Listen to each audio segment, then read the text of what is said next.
Hello student, welcome to the 39th lecture of nature of chemical bond. My name is Ram Parmar और आज के lecture में हम लोग सेकेंडरी बॉन्ड्स वाले पार्ट को कंप्लीट करेंगे। अगर हम बात करें प्रीवियस दो लेक्चर की, तो वहां पे हमने सेकेंडरी बॉन्ड स्टार्ट किया था स्टूडेंट, और उसमें सबसे पहले सेकेंडरी बॉन्ड्स पे हमने डिस्कस किया था हाइड्रोजन बॉन्ड, जो कि बहुत ही ज्यादा इंपॉर्टेंट है। हाइड्रोजन बॉन्ड्स को हमने दो पार्ट्स में डिवाइड किया था, आप भी मेरे साथ रिवाइज करिए। एक था intermolecular hydrogen bonding, when we have two same और डिफरेंट मॉलिक्यूल्स, बट दो मॉलिक्यूल्स होने चाहिए। And second is intramolecular hydrogen bonding, जिसमें एक ही मॉलिक्यूल के दो पार्ट्स में बॉन्ड होगा। हाइड्रोजन बॉन्ड होने के लिए जो हाइड्रोजन एटम है वो फ्लोरीन, ऑक्सीजन या नाइट्रोजन में से किसी के साथ जुड़ा होना चाहिए, और सामने भी कोई highly electronegative element like fluorine, oxygen या नाइट्रोजन ही होना चाहिए। तो दो टाइप के हाइड्रोजन बॉन्डिंग में हमने इफेक्ट्स भी पढ़ा था कि इन हाइड्रोजन बॉन्डिंग का boiling point, melting point, viscosity, solubility, इनके ऊपर क्या इफेक्ट होता है। एट द सेम टाइम हम लोगों ने एप्लीकेशन भी पढ़ा था जिसमें क्लस्टर फॉर्मेशन था और abnormal melting point and boiling point था। तो स्टूडेंट्स, प्रीवियस लेक्चर में हमने हाइड्रोजन बॉन्ड को कंप्लीट किया था, और लेक्चर नंबर 38 के एंड में आपको दो पीडीएफ प्रोवाइड किए थे, एक था क्लास वर्क और एक था होमवर्क। क्लास वर्क वाला पीडीएफ आज हम लोग डिस्कस करेंगे and then we will continue with the lecture. आप लोग पीडीएफ ओपन करिए। पीडीएफ का नाम है एनओसीबी लेक्चर 38 क्लास वर्क। ठीक है, सो इसका फर्स्ट क्वेश्चन है, let us discuss the PDF first. First question of this PDF is the basicity of HF। Now ये बेसिसिटी वाला कंसेप्ट क्या है? बेसिसिटी ऑफ HF ये एक्चुअली हम लोग को आएगा आयनिक इक्विलिब्रियम चैप्टर में, बट ये क्वेश्चन बहुत इजी है। ठीक है, आपको समझाता हूं। बेसिसिटी का मतलब होता है कोई भी एसिड, बेसिसिटी पहली बात तो डिफाइन फॉर एसिड, कोई भी एसिड कितने नंबर ऑफ H प्लस दे सकता है, नंबर ऑफ H प्लस, उसी को बेटा उसका क्या बोलते हैं? बेसिसिटी बोलते हैं। So the number of H plus given by an acid is known as what? Basicity. I'll repeat, number of H plus ions given by an acid is known as its basicity। तो HF बच्चों कितना H plus दे सकता है? एक ही दे सकता है, तो इसका जो बेसिसिटी हो जाएगा वो हो जाएगा बच्चों 1। एकदम सिंपल। H2SO4 की बात करें तो बेसिसिटी कितना हो जाएगा? 2 हो जाएगा। ठीक है, HNO3 की बात करें तो वो सिर्फ एक ही दे पाएगा। HCl है, HBr है, HI है, ये सबका बेसिसिटी एक ही होगा। Number 2, question number 2, which of the following compound would have significant intermolecular hydrogen bonding? Students, be careful with the words, whether it is intra पूछा है या इंटर पूछा है। ठीक है, पहली बात तो H2S में कोई हाइड्रोजन बॉन्डिंग होता नहीं है, इसमें कोई हाइड्रोजन बॉन्डिंग नहीं होगा। सेकेंड वाला एसिडिक एसिड में डेफिनेटली हाइड्रोजन बॉन्डिंग होता है and it forms a dimer, अगर हमने बेंजीन लिया है तो। HCl में कोई हाइड्रोजन बॉन्डिंग नहीं होता है, इसमें होता है। एंड लास्ट में आता है CH3 CH2F। इसमें बच्चों गलती से भी मत बोलना कि हाइड्रोजन बॉन्डिंग होता है। क्यों? क्योंकि ये फ्लोरीन जो है वो किससे जुड़ा हुआ है बेटा? कार्बन से जुड़ा हुआ है, ना कि हाइड्रोजन से जुड़ा हुआ है। आई रिपीट द स्टेटमेंट, ये जो फ्लोरीन है वो कार्बन से जुड़ा हुआ है, ना कि हाइड्रोजन से जुड़ा हुआ है। तो इसमें हाइड्रोजन बॉन्डिंग नहीं होगी। कि होगी? नहीं होगी। Is it clear? चलिए, तो इसका आंसर आएगा ऑप्शन डी। सिर्फ सेकेंड वाले में ही हो रही है ना, तो ऑप्शन क्या आ जाएगा? Option D. Question number 3, compound with the highest dipole moment is, highest dipole moment. तो ये बच्चों थोड़ा सा इस टॉपिक से कैसे रिलेटेड है? आप बोलोगे सर डाइपोल मोमेंट तो आपने पहले सिखा दिया था, अभी ये कहाँ से कनेक्टेड हो रहा है? तो मैं आपको समझाता हूँ। मेरे पास ये कंपाउंड है, दूसरा कंपाउंड है ये वाला फ्लोरीन, यहाँ पे OH, तीसरा कंपाउंड है मेरे पास ये वाला, यहाँ पे फ्लोरीन और यहाँ पे OH, and the fourth compound is Cl, यहाँ पे Cl और यहाँ पे OH। बहुत ही प्यारा क्वेश्चन है, देखना जरा। सबसे पहली बात तो ये कि फ्लोरीन जो है बेटा, इसका जो डायपोल होगा वो इस डायरेक्शन में होगा, और इसका जो डायरेक्शन होगा वो इस डायरेक्शन में होगा, क्योंकि ऑक्सीजन इज मोर इलेक्ट्रोनेगेटिव। तो ये एक दूसरे को कैंसिल आउट करने जाएंगे, बट पूरी तरीके से कैंसिल नहीं होगा, जीरो नहीं होगा बेटा। ठीक है ना, it will not be equal to zero. हाँ, जीरो के नजदीक होगा बट जीरो नहीं होगा। दूसरे में मैंने गड़बड़ कर दी, यहाँ पे OH था, यहाँ पे बेटा डाइपोल मोमेंट थोड़ा ज्यादा होगा, बिकॉज वो एंगल क्या हो गया बच्चों? कम हो गया। तो यहाँ पे डाइपोल मोमेंट थोड़ा सा क्या होगा? कंपेयर टू दिस ज्यादा हो जाएगा। ठीक है, अगर मैं इसकी बात करूँ तो यहाँ पे डाइपोल मोमेंट बहुत ज्यादा होगा, क्योंकि यहाँ पे एंगल जो हो रहा है बेटा वो क्या है? कम है। ठीक है, यहाँ पे भी डाइपोल मोमेंट क्या होगा? ज्यादा होगा, क्योंकि यहाँ पे एंगल क्या है बच्चों? कम है। बट यहाँ पे एक स्पेशल केस है, बताता हूँ, ध्यान से देखना। क्या मैं इस OH को इस तरीके से लिख सकता हूँ? हाँ सर, क्यों नहीं लिख सकते हो? अगर मैं इसको इस तरीके से लिख सकता हूँ तो इसके ऊपर डेल नेगेटिव है, इसके ऊपर डेल पॉजिटिव होगा, यस और नो?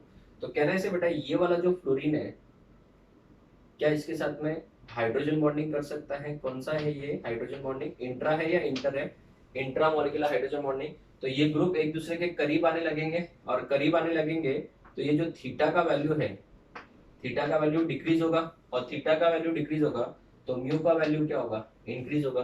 तो इसमें हाईएस्ट डाइपोल मोमेंट किसका हो जाएगा? It is option C. This is very very important. Can I say it is a combination of dipole moment plus, dipole moment के साथ साथ इसमें हम लोगों ने कंसेप्ट डाल दिया किसका? आपका हाइड्रोजन बॉन्डिंग का। This is a very very important question. Question number 4, the strength of hydrogen bond is, सबसे ज्यादा स्ट्रेंथ ऑफ हाइड्रोजन बॉन्ड किसमें होगा? तो ये मैंने लेक्चर में ही समझा दिया था, इसका ऑप्शन आ जाएगा बच्चों ऑप्शन डी। इसको मैंने प्रीवियस लेक्चर में बहुत अच्छे से डिटेल में समझाया था, so I will not waste time again on this. इसका आंसर कौन सा हो जाएगा? आंसर डी हो जाएगा। नेक्स्ट अगर हम बात करें, in which case the intramolecular hydrogen bonding, ठीक है ना? अगर आपने पीडीएफ का प्रिंट आउट लिया तो बेटा इसको अंडरलाइन करो। इंट्रा बोला है उन्होंने, इंटर नहीं बोला है। क्वेश्चन नंबर 2 में इंटर बोला था, यहाँ पे इंट्रा बोला है। तो बच्चों सबसे पहली बात तो H3BO3 जो होता है उसमें, दैट इज बोरिक एसिड, इसमें बेटा इंटरमोलिकुलर हाइड्रोजन बॉन्डिंग होता है, इंट्रा तो नहीं होता है। दूसरी बात, अगर हम बात करें सेकेंड वाले के बारे में, दैट इज यस ये वाला कंपाउंड, सेकेंड वाला कंपाउंड जो है वो क्या है? CH3, यहाँ पे CH और यहाँ पे OH, यहाँ पे CH, यहाँ पे C डबल बॉन्ड O, यहाँ पे CH3, ठीक है ना? तो आप मुझे बताओ, इस कार्बन के भी 4 बॉन्ड हो गए, इस कार्बन का 1 बॉन्ड बाकी है, यस इस कार्बन का 1 बॉन्ड बाकी है। तो स्टूडेंट यहाँ पे आप लोग को क्या करना पड़ेगा? CH2 कर दीजिएगा, प्रिंटिंग एरर है, CH2 आएगा वहाँ पे, ठीक है? अभी मुझे एक बात बताओ, क्या इस H को हम लोग इस तरीके से लिख सकते हैं? हाँ सर, अगर इस तरीके से लिख सकते हैं तो यहाँ पे बेटा बॉन्डिंग होगा, और यहाँ पे बेटा क्या बन रहा है? चिलेट बन रहा है, और चिलेट बना तो मतलब पक्का क्या हो रहा है? इंट्रा या इंटर? इंट्रा। सो इसका ऑप्शन हो जाएगा ऑप्शन बी। ओके, ठीक है, that is option B. Third वाला जो है मिथेनॉल, बेटा मिथेनॉल में कौन सा वाला बॉन्डिंग हो जाएगा? मिथेनॉल में हो जाएगा आपका इंटर हो जाएगा, इंट्रा नहीं होगा, हमको इंट्रा पूछा है, ठीक है ना? और लास्ट वाला ऑप्शन है एसिडिक एसिड, तो एसिडिक एसिड में भी बेटा क्या होगा? इंटर हो जाएगा। तो ये वाला आंसर बेटा इसमें सिर्फ एक ही आंसर होगा, that is option B. So this is the question number 5 का answer, option B. Question number 6 देखते हैं। क्वेश्चन नंबर 6 है which is unstable at room temperature. अगर मैं फर्स्ट ऑप्शन देखूं तो ये आइसोप्रोपाइल अल्कोहल है। आइसोप्रोपाइल अल्कोहल तो बेटा हम लोग यूज भी करते हैं, इवन सैनिटाइजर जो होता है उसमें आइसोप्रोपाइल अल्कोहल ही होता है, एंड इट इज स्टेबल, कोई प्रॉब्लम नहीं है। सेकेंड अगर ऑप्शन की बात करें तो यहाँ पे एक थोड़ा सा गड़बड़ आ गया, ये देखो यहाँ पे OH है, यहाँ पे OCH3 है। क्या मैं इस OH को ऐसे लिख सकता हूँ O और ऐसे H? हाँ लिख सकते हैं सर। और इस OCH3 को मैं इस तरीके से लिख सकता हूँ ऐसे। तो कहने से बेटा यहाँ पे लोन पेयर है, तो इन दोनों के बीच में क्या होगी? Intramolecular hydrogen bonding. सर तो ये स्टेबल होना चाहिए ना? स्टेबल हो सकता था अगर ये रिंग बेटा कितने मेंबर का होता? 657, प्रीवियस लेक्चर में थ्योरी में सिखाया था। बट ये रिंग जो है बेटा वो कितना मेंबर का बन रहा है? 4 मेंबर रिंग। और 4 मेंबर रिंग में तो बेटा क्या होगा? बहुत ही ज्यादा एंगल स्ट्रेन होगा। So therefore it has to be what? Unstable और स्टेबल? It is unstable. तो याद रखना 657, 657 के अलावा कुछ भी अगर रिंग बन रहा है तो इट विल बी अनस्टेबल। तो इसका आंसर आ जाएगा ऑप्शन बी। फिर भी हम लोग ऑप्शन सी और डी भी चेक करते हैं, ऑप्शन बी आएगा इसका आंसर, ठीक है? ऑप्शन सी देखें, NaCO3 बेकिंग सोडा बेटा हम लोग खाते हैं ये, ठीक है ना? ये कैसे अनस्टेबल हुआ? ठीक है, अनस्टेबल होता तो एग्जिस्ट कैसे करता है? उसके बाद में KHF2 तो बेटा एग्जिस्ट करता ही है, मैंने आपको प्रीवियस लेक्चर में भी बोला था कि इसके अंदर हाइड्रोजन बॉन्डिंग का जो स्ट्रेंथ होता है अप्रोक्सीमेटली इक्वल टू क्या होता है? वो कोवेलेंट बॉन्ड की जितना ही होता है। तो इसका आंसर हो जाएगा ऑप्शन बी। क्वेश्चन नंबर 7 देखिए, the correct order of vapour pressure. Vapour pressure, तो बच्चों वेपर प्रेशर का बेटा सिंपल आप लोग कनेक्ट करो इसको वोलेटिलिटी से, ठीक है ना? वोलेटाइल नेचर जिसका ज्यादा होगा उसका वेपर प्रेशर भी क्या होगा? वेपर प्रेशर का मतलब जितना ज्यादा वेपर फॉर्म्स हो। वेपर फॉर्म कब होगा बेटा? जब लिक्विड फॉर्म में वो स्टेबल नहीं है, ठीक है ना? तो इसका मतलब इजीली किस में कन्वर्ट होना चाहता है? वेपर में कन्वर्ट होना चाहता है। तो इसमें 3 ऑप्शन है, पहला ऑप्शन से चेक करते हैं चलो। बेंजीन है, एसीटोन है। आपने देखा होगा गर्ल्स एसीटोन जो नेल पॉलिश रिमूवर है बेटा, इसको आप ढक्कन लगा के रखते हो, क्यों? क्योंकि ये इजीली क्या हो जाता है, वेपराइज हो जाता है।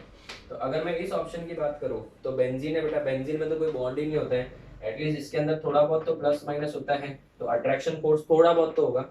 सबसे बात तो इतना कंफर्म है कि वेपर प्रेशर जो है वो सबसे कम किसका होगा, वाटर का। क्यों? क्योंकि वाटर तो बहुत ही कम वेपराइज होगा इन तीनों के मुकाबले। ठीक है, इसमें थोड़ा तो बॉन्ड बन रहा है, इसमें तो प्लस माइनस कुछ है नहीं, तो इसमें प्लस माइनस की वजह से थोड़े मॉलिक्यूल तो पास में आएंगे एज कंपेयर टू बेंजीन। तो बेंजीन का जो है वोलेटाइल नेचर सबसे ज्यादा, वेपर प्रेशर ज्यादा कब होगा, जब वोलेटाइल नेचर ज्यादा होगा। सबसे ज्यादा वोलेटाइल नेचर किसका है, बेंजीन का। फिर आप लोगे किसको, एसीटोन का। और सबसे कम वोलेटाइल नेचर हो जाएगा इसमें, इन एग्जांपल्स में, वाटर का। अगर मैं कोई यहाँ पे ऑयल दे दूं बेटा, ठीक है ना, सरसों का ऑयल दे दूं, तो उसका तो और कम हो जाएगा। ठीक है, तो वाटर से वो और वेपर प्रेशर क्या हो जाएगा, कम। तो इसका तो ऑप्शन फर्स्ट ऑप्शन ही बराबर बैठेगा, we are lucky. Next, which is highly soluble in water. Water के अंदर सबसे ज्यादा सॉल्युबल कौन होगा? तो मुझे एक बात बताओ, अगर ये वाला ऑक्सीजन किससे जुड़ा हुआ है, हाइड्रोजन से जुड़ा हुआ है। अगर हम लोग बात करें, ये ऑक्सीजन किसके साथ जुड़ा हुआ है, हाइड्रोजन के साथ जुड़ा हुआ है। ठीक है, अगर मैं इसका ऑप्शन ले लूँ मिथेनॉल, समझो मिथेनॉल ले लूँ, ठीक है ना, अगर मैं मिथेनॉल लेता हूँ तो इनके बीच में बेटा हाइड्रोजन बॉन्ड होंगी। ठीक है ना, हाईली सोल्युबिलिटी की बात कर रहे हैं। तीसरी बात, अगर हम लोग वाटर का मिथाइल अमाइन के साथ बॉन्ड बनाए, ठीक है ना,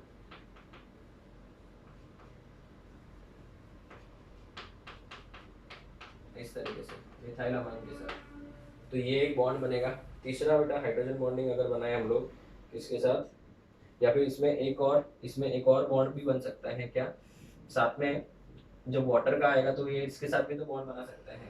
ठीक है, कैसे मैं आपको बताता हूँ, HO वाटर के साथ इसका बॉन्ड भी बन सकता है ना, इस तरीके से भी बन सकता है। और इसमें भी क्या हो सकता है, CH3 N, यहाँ पे H, यहाँ पे H, और वाटर का OH, इस तरीके से भी बन सकता है। ठीक है ना, इसके केस में तो दोनों सेम ही हो गया। इसके केस में थोड़ा सा डिफरेंट है। कैसे डिफरेंट है, ये वाला जो हाइड्रोजन है ये किससे जुड़ा हुआ है, नाइट्रोजन से जुड़ा हुआ है, और ये ऑक्सीजन हाइड्रोजन से जुड़ा हुआ है। यहाँ पे अगर हम बात करें तो ये नाइट्रोजन किसके साथ जुड़ा हुआ है, हाइड्रोजन के साथ, और ये ऑक्सीजन उसको इलेक्ट्रॉन दे रहा है ना। दोनों केस में बेटा क्या है, बात तो सेम ही है। नेक्स्ट थर्ड ऑप्शन देखें अगर हम लोग, CH3F, तो CH3F में तो कोई हाइड्रोजन बॉन्डिंग होगा नहीं, बिकॉज ये F किसके साथ जुड़ा हुआ है, डेफिनेटली विथ कार्बन के साथ। तो हाँ, बट अगर मैं वाटर के साथ देखूँ तो वाटर के साथ तो इसका बेटा हाइड्रोजन बॉन्डिंग होगा ही होगा, है ना, इस तरीके से। बट फ्लोरीन इतना इलेक्ट्रॉन देगा क्या, नहीं। उसके बाद में लास्ट ऑप्शन की बात करें, एसीटोन, एसीटोन में तो कोई हाइड्रोजन बॉन्डिंग होता भी नहीं है। ठीक है, अगर एसीटोन में अगर हाइड्रोजन बॉन्डिंग की बात करें तो बहुत ही कम होगा, बिकॉज इस ऑक्सीजन के ऊपर चार्ज बहुत ही कम है। थोड़ा बहुत हाइड्रोजन बॉन्डिंग बोल सकते हैं इस तरीके से। तो सबसे ज्यादा सॉल्युबल कौन होगा, सबसे ज्यादा सॉल्युबल कौन होगा बच्चों, इन चारों में से सबसे ज्यादा सॉल्युबल, ये वाला और ये वाला तो छोड़ दो, क्योंकि ये तो बेटा इलेक्ट्रॉन इतना देगा नहीं, और वो वाला तो वैसे भी बहुत ही कम सॉल्युबल होगा ना। आंसर बेस्ट कौन सा बेटा है, इन दोनों में से कोई एक आंसर आना चाहिए। अभी आप सोचो, यहाँ पे ऑक्सीजन से जुड़ा हुआ है हाइड्रोजन, और हाइड्रोजन ही बेटा इसको इलेक्ट्रॉन दे रहा है, मतलब हाइड्रोजन से ही वो क्या कर रहा है, बॉन्ड बना रहा है। यहाँ पे केस में थोड़ा सा डिफरेंट है, यहाँ पे ऑक्सीजन है इलेक्ट्रॉन खींचने वाला, ठीक है ना, या फिर इसको इस तरीके से दिखाना था, एक्चुअली थोड़ा सा मैंने डिफरेंट दिखा दिया, इस तरीके से दिखा दे तो नाइट्रोजन है, यहाँ पे HO है, ये वाला इस तरीके से। तो बच्चों यहाँ पे बेटा इनके केस में देखो, ये ऑक्सीजन, ये जो हाइड्रोजन है इसके ऊपर ज्यादा डेल पॉजिटिव चार्ज आएगा कंपेयर टू दिस वन। ठीक है ना, अगर मुझे था इसके ऊपर ज्यादा डेल पॉजिटिव, और ये वाला इसको इजीली इलेक्ट्रॉन क्या कर रहा है, ज्यादा देगा। क्यों? क्योंकि ये OH और ये वाला N बॉन्ड है, और जबकि यहाँ पे OH वाला बॉन्ड है और O ही दे रहा है। तो आप लोगों को मैंने सिखाया था इसका कंसेप्ट, यहाँ पे मैंने डायरेक्ट ऑप्शन डी लिखा था। तो यहाँ पे बेटा ऑप्शन सबसे ज्यादा सॉल्युबल कौन सा हो जाएगा, सेकेंड वाला, इट इज ऑप्शन बी। ठीक है, question number 9, question number 9, the strongest hydrogen bond is present in, सबसे ज्यादा स्ट्रॉन्ग हाइड्रोजन बॉन्ड किसमें है, अमोनिया में हाइड्रोजन बॉन्ड प्रेजेंट होता है, N2O में हाइड्रोजन बॉन्डिंग नहीं होता है। ठीक है, N2O में कैसे होगा, मिथाइल अमाइन में हाइड्रोजन बॉन्डिंग होता है, और HF आ गया बेटा, सबसे ज्यादा हाइड्रोजन बॉन्डिंग किसमें होगी, HF में होगी। तो इसका ऑप्शन कौन सा हो जाएगा, ऑप्शन डी। ठीक है, question number 10, the pair of compound which likely to form strongest hydrogen bonding is, सबसे ज्यादा स्ट्रॉन्ग हाइड्रोजन बॉन्डिंग किसमें होगा? फर्स्ट में तो बेटा नो हाइड्रोजन बॉन्डिंग, फर्स्ट वाले में तो बेटा कोई है ही नहीं हाइड्रोजन बॉन्डिंग बनाने वाला। दूसरे ऑप्शन की बात करें तो एसिटिक एसिड है और एसीटोन है। एसीटोन तो मैंने आपको पहले बोला इसमें इतना हाइड्रोजन बॉन्डिंग होता नहीं है, तो इसका बॉइलिंग पॉइंट इतना कम क्यों होता? हाँ, थर्ड ऑप्शन बेटा बेस्ट ऑप्शन है, थर्ड ऑप्शन सबसे बेस्ट ऑप्शन है। क्यों? क्योंकि it will form a dimer like this. इसमें बेटा हाइड्रोजन बॉन्डिंग सबसे ज्यादा होगी इस तरीके से, इसमें सबसे ज्यादा हाइड्रोजन बॉन्डिंग होगी, ठीक है ना। तो इसमें दोनों पेयर के बीच में हाइड्रोजन बॉन्डिंग क्या होगी? मैक्सिमम। H2 में तो हाइड्रोजन बॉन्डिंग होगी नहीं, वाटर में तो चलो हो जाएगी, बट H2 में नहीं होगी। तो इसका ऑप्शन कौन सा बेस्ट ऑप्शन है? Option C. Question number 11, CuSO4.5H2 contain which type of bonds? This is marked as very important, ठीक है ना। ये बहुत बार पूछा गया है और जानबूझ के मैंने थ्योरी लेक्चर में नहीं समझा है, बिकॉज मैं चाहता था कि इसको एमसीक्यू के फॉर्म में दूं। इसको बेटा ब्लू विट्रियोल बोलते हैं। क्या बोलते हैं? Blue vitriol. Very important, this is very important. इसका जो रियल स्ट्रक्चर है मैं आपको बताता हूँ, और ये स्ट्रक्चर आपको याद ही रखना है। CO2+, यहाँ पे इसके साथ में OH2 मतलब वाटर, 4 वाटर बेटा इसके साथ में कोऑर्डिनेट बॉन्ड बनाते हैं, 4 वाटर कोऑर्डिनेट बॉन्ड बनाते हैं इस तरीके से। है टोटल वाटर कितने? 5, बट वाटर के कोऑर्डिनेट बॉन्ड सिर्फ कितने हैं? 4 ही है। ये है ना, यही एमसीक्यू क्वेश्चन पूछा जाता है। और यहाँ पे ये जो है आपका सल्फेट आयन है इस तरीके से, double bond O, double bond O। यहाँ पे भी एक और सल्फेट आयन इस तरीके से, सल्फेट आयन इस तरीके से, double bond O, double bond O, ठीक है। और इसका आगे जो स्ट्रक्चर होता है वो इस तरीके का होता है। यहाँ पे हाइड्रोजन बॉन्ड होती है वाटर के साथ इस तरीके से, और ये प्रोसेस में बेटा आगे और हाइड्रोजन बॉन्डिंग आते जाएगी, ठीक है। इस तरीके से आगे ये चलते जाएगा और ये सेम रिपीट होते जाते हैं। तो अगर अपन इस मॉलिक्यूल को देखें तो बच्चों ये कौन सा बॉन्ड है? हाइड्रोजन बॉन्ड है। दूसरा ये कौन सा बॉन्ड है? कोऑर्डिनेट बॉन्ड है। I would request everyone to remember this structure, this is very important. Out of 5 water molecules only 4 are coordinated. सिर्फ 4 लोगों ने ही कोऑर्डिनेट बॉन्ड बनाया है। ये क्या है? प्लस है, और ये क्या है? माइनस है। तो ये वाला बॉन्ड कौन सा हो गया? आयनिक बॉन्ड हो जाएगा। कौन सा बॉन्ड हो जाएगा? Ionic bond. तीसरा ये वाले जो बॉन्ड्स है बेटा, ये जो सिंगल बॉन्ड्स है वो कौन से बॉन्ड्स है? कोवैलेंट बॉन्ड्स है। तो इसका मतलब इसके अंदर हाइड्रोजन बॉन्ड भी है, आयनिक बॉन्ड भी है, कोवैलेंट बॉन्ड भी है और कोऑर्डिनेट बॉन्ड भी है। This is very important structure. इसका ऑप्शन हो जाएगा option C. This is very important question और इसका आंसर हो जाएगा ऑप्शन सी। और ये आप लोग अगर आप लोग को थोड़ा इसको और बड़ा बना के देखना है तो आप इसको बेटा गूगल पे सर्च करो इमेजेस पे, ठीक है ना, स्ट्रक्चर ऑफ ब्लू विट्रियोल। तो स्ट्रक्चर ऑफ ब्लू विट्रियोल में आपको इस तरीके से कंटिन्यू देखने को मिलेगा। And this is a very important JEE and NEET का क्वेश्चन। बहुत बार इसके ऊपर क्वेश्चन पूछे गए हैं कि इसमें कौन से टाइप्स के बॉन्ड है। और जेई में तो एडवांस में एक बार क्वेश्चन भी पूछा गया है कि CuSO4.5H2 में कितने वाटर जो है वो कोऑर्डिनेटेड फॉर्म में है। कोऑर्डिनेटेड फॉर्म में कितने वाटर है? 4 है। 1 2 3 4, और 5वां वाटर जो है वो कौन से फॉर्म में है? हाइड्रोजन बॉन्डेड में फॉर्म में, ठीक है ना सर। तो यहाँ पे एक और आ गया 6। तो बेटा 6 भी तो बाजू वाला ना, ये पॉलीमरिक फॉर्म होता है। सॉलिड स्टेट में बेटा ये कौन से फॉर्म में होगा? चेन के फॉर्म में, लॉन्ग चेन ऐसा बनते जाएगा। तो बेटा ये वाटर मॉलिक्यूल ऐसे बहुत सारे होंगे, इधर भी ये साइड से भी होगा, ठीक है ना, ऐसे बहुत सारे होंगे। तो हमको बेटा ये नहीं देखना है कि कितने हैं, बट हमको ये याद रखना है कि कॉपर के ऊपर सिर्फ 4 ही है, और जो 5वां है वो कौन सा है बेटा? टोटल 5 है ना इधर, 5वां जो है बेटा वो हाइड्रोजन बॉन्डेड है। This remember this. 4 जो है मैं लिख के दे देता हूँ यहाँ पे। 4H2O जो होते हैं उन्होंने कौन सा बॉन्ड बनाया है? Coordinate bond. यही सब इन्फॉर्मेशन है बेटा आपको याद रखनी है, और इसी के ऊपर एक क्वेश्चन आता है। और एक वाटर जो होता है वो कौन सा बॉन्ड? Hydrogen bond. अभी हाइड्रोजन बॉन्ड में भी वो लोग परेशान कर सकते हैं, तो आपको याद रखना इट इज इंटर, ठीक है ना, इंटरमॉलिक्यूलर हाइड्रोजन बॉन्डिंग, क्योंकि ये वाला पार्ट और ये वाला पार्ट क्या है? अलग है, ठीक है। चलिए आप इसका फोटो लो, फिर हम लोग आगे के क्वेश्चन डिस्कस करते हैं। Okay students, so let's move to the next question. Question number 12. Which of the following molecule will form linear polymeric structure?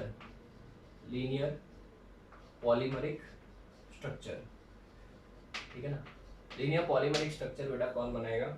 Urea, water, H2O2 और HF। तो मैंने आपको लास्ट लेक्चर में सिखाया था HF जो है बेटा वो कौन से फॉर्म में? जिगजैग फॉर्म में बेटा, बट लीनियर चेन ही बनता है ना, मतलब चेन ही बन रहा है इस तरीके से, भले वो जिगजैग फॉर्म में, बट एक मॉलिक्यूल ही जुड़ रहे बेटा, ब्रांचेस कुछ बन रहे क्या? नहीं।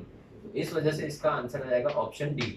जबकि वाटर की बात करें तो वाटर में क्या हो रहा था बेटा, ओपन केज लाइक स्ट्रक्चर बन रहा था। H2O2 में भी वैसे ही स्ट्रक्चर आएगा। यूरिया में तो और भी कॉम्प्लेक्स हो जाएगा, बिकॉज यूरिया में क्या होगा, C डबल बॉन्ड हो और दोनों साइड में NH2 होता है, तो इसमें तो और कॉम्प्लेक्स बनते जाएगा। तो इसका आंसर क्या आ जाएगा, ऑप्शन डी।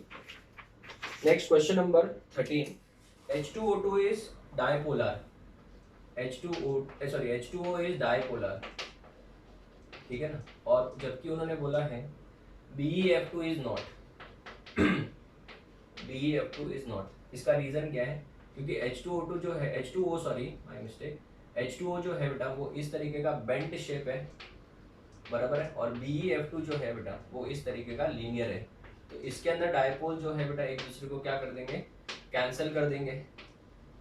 इसमें डायपोल जो है वो एक दूसरे को कैंसिल करेंगे कि नहीं करेंगे, नहीं करेंगे। तो अगर ये डायपोल एक दूसरे को कैंसिल नहीं करेंगे तो इसका नेट जो होगा बेटा it is not equal to 0 because of its shape, ठीक है। So both have same structure, same structure की तरह, ये बेंट है और ये लीनियर है। Second option, H2O involves hydrogen bonding whereas BeF2 is a discrete molecule। उससे पोलैरिटी का क्या लेना देना, H2O is a linear and BeF2 is angular, wrong, H2O is angular and BeF2 is linear, that is option D। तो इसका answer आएगा option D। Question number 14, which type of bond is not present in liquid ammonia, nitrous acid, HNO2 को बेटा nitrous acid बोलते हैं।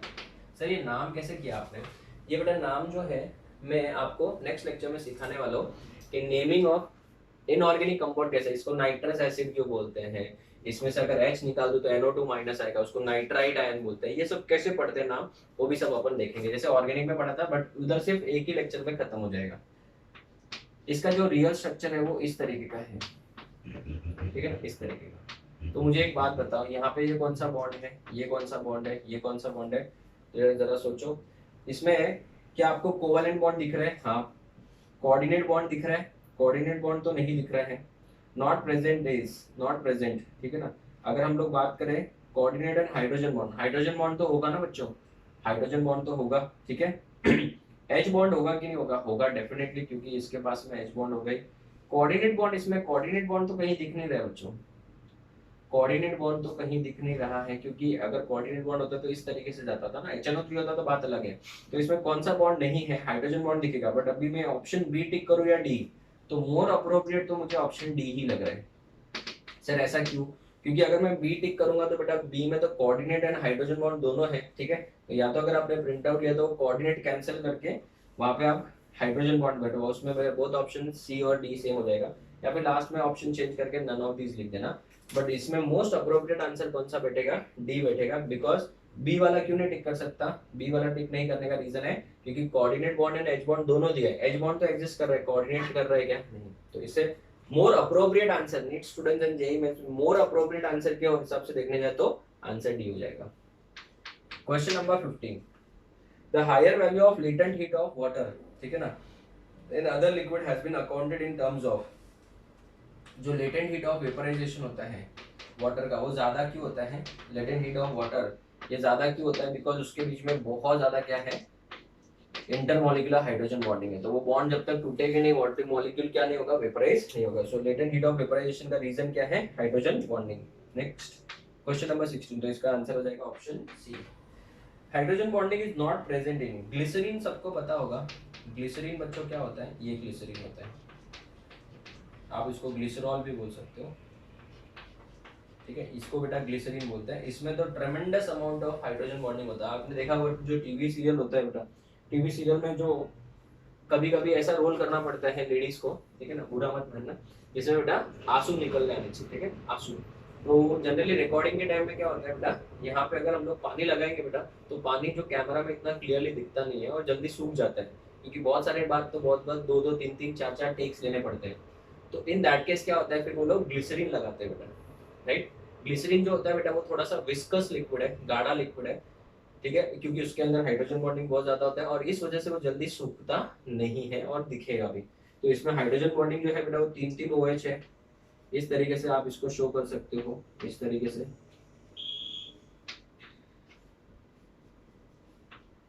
अभी इसके अंदर मत करना ऐसा हाइड्रोजन बॉन्डिंग, इस तरीके से। तो ऐसे बहुत सारे क्या होंगे बच्चों, ग्लिसरॉल मॉलिक्यूल्स होंगे, उन सबके बीच में क्या होगा, हाइड्रोजन बॉन्डिंग होगा। तो इस हाइड्रोजन बॉन्डिंग की वजह से बेटा ये क्या है बेटा, बहुत ही ज्यादा विस्कस लिक्विड है। तो हाइड्रोजन बॉन्डिंग इज प्रेजेंट, तो बेटा इसमें हाइड्रोजन बॉन्डिंग तो है ही है। दूसरा, वाटर में हाइड्रोजन बॉन्डिंग है, यूरिया में भी मैंने बोला था। NH4OH में नहीं होगी बेटा, क्यों? क्योंकि NH4OH बेटा नाइट्रोजन के पास अभी कुछ भी नहीं है दोनों पे, NH4OH इस तरीके का हो जाएगा। ये तो कटायन और ये क्या है बेटा, अनायन है। तो इसमें तो आयोनिक बॉन्ड है बेटा, ठीक है, आयोनिक बॉन्ड है, तो ये बेटा हाइड्रोजन बॉन्डिंग नहीं दिखाएगा। इसका ऑप्शन कौन सा हो जाएगा, ऑप्शन सी हो जाएगा। नेक्स्ट क्वेश्चन नंबर 17 देखिए, बहुत ही प्यारा क्वेश्चन है। H3BO3 और कॉलम नंबर 2 में दिया नंबर ऑफ हाइड्रोजन बॉन्डिंग, ठीक है। इसका आंसर बच्चों रॉन्ग दिया है, अगर आपने प्रिंट आउट लिया है तो चेक कर लेना, मैं इसका आंसर बताता हूँ, आपको ध्यान दीजिएगा। H3BO3 जो होता है वो इस तरीके का स्ट्रक्चर होता है, इस तरीके का। इसका जो नंबर ऑफ हाइड्रोजन बॉन्ड होता है बेटा वो 6 होता है। कितना होता है, 6। मैं आपको बताता हूँ कैसे, ध्यान दीजिएगा। यहाँ पे ये वाला हाइड्रोजन नेक्स्ट वाले के ऑक्सीजन के साथ जुड़ सकता है, ये वाला ऑक्सीजन नेक्स्ट वाले के हाइड्रोजन के साथ जुड़ सकता है। Same in the case of this oxygen and this hydrogen, ये ऑक्सीजन के साथ भी ऐसे ही होगा और ये हाइड्रोजन के साथ भी ऐसे ही होगा।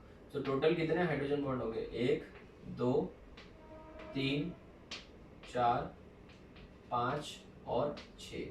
तो इसका आंसर बेटा number of hydrogen bonds, number of hydrogen bonds, number of hydrogen bonds क्या होंगे बच्चों, आपका 6 हो जाएगा। कितना हो जाएगा, 6 हो जाएगा। Keep this in mind. तो इसका बेटा ऑप्शन कोई दिया नहीं है, मैं आपको रिक्वेस्ट करूंगा कि जो 4 है, जो 4 है ना, टी में देखो 4 दिया है बेटा, तो इसका बेटा आंसर क्या कर दोगे, टी, और टी के इधर आप लोग 6 चेंज कर देना। दूसरा, अगर मैं बात करूँ H2O एट 0 डिग्री सेल्सियस, 0 डिग्री सेल्सियस मतलब ये तो आइस हो गया, और मैंने लास्ट लेक्चर में सिखाया था it has a tetrahedral structure, तो 4 H बॉन्ड्स आएंगे। हर वाटर मॉलिक्यूल कितने, 4 H बॉन्ड बनाएगा। Water at 100 degree Celsius vapour state हो गया, 100 डिग्री सेल्सियस में तो बॉयल होगा, सब मॉलिक्यूल अलग अलग जा रहे हैं, और सब मॉलिक्यूल अलग अलग जा रहे हैं, तो बेटा 0 H बॉन्ड, इसमें कोई हाइड्रोजन बॉन्ड होगा ही नहीं, तो 0 H बॉन्ड। तो मुझे तब बी का क्या आ जाएगा बच्चों, बी का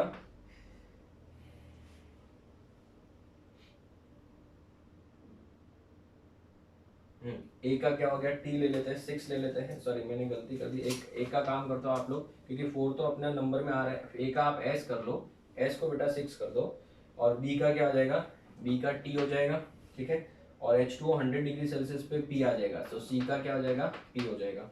लास्ट में अगर हम बात करें एसिडिक एसिड की, तो एसिडिक एसिड सबको पता है कितने, दो H बॉन्ड्स बनाएंगे, 2 H बॉन्ड बनाएंगे, तो बेटा इसका आंसर क्या हो जाएगा, आर हो जाएगा। सो डी का आंसर हो जाएगा are.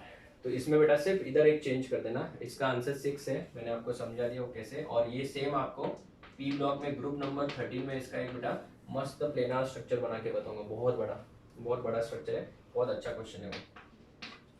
Question number 18, pure phosphoric acid, pure phosphoric acid is very viscous, H3PO4, ये बहुत ही ज्यादा विस्कस होता है, बिकॉज इसमें 3 क्या होंगे बेटा, OH ग्रुप होंगे, तो 3 OH ग्रुप है, तो strength of hydrogen bonding, strength of hydrogen bonding क्या होगा बच्चों, ज्यादा होगा कि कम होगा, 3 OH है बेटा, तो इतना ज्यादा हाइड्रोजन बॉन्डिंग होगा। तो ये देखो ग्लिसरीन कैसा विस्कस होता है, गाढ़ा होता है, वैसे ये भी होगा, तो स्ट्रेंथ ऑफ हाइड्रोजन बॉन्डिंग बहुत ज्यादा होगा, और इस वजह से बेटा हाइड्रोजन बॉन्डिंग की वजह से क्या होगा, ये बहुत ज्यादा विस्कस होगा। तो it is a strong acid नहीं, it is a tribasic acid नहीं, हाइग्रोस्कोपिक मतलब जो मॉइस्चर को एब्जॉर्ब करे, उससे कोई लेना देना नहीं।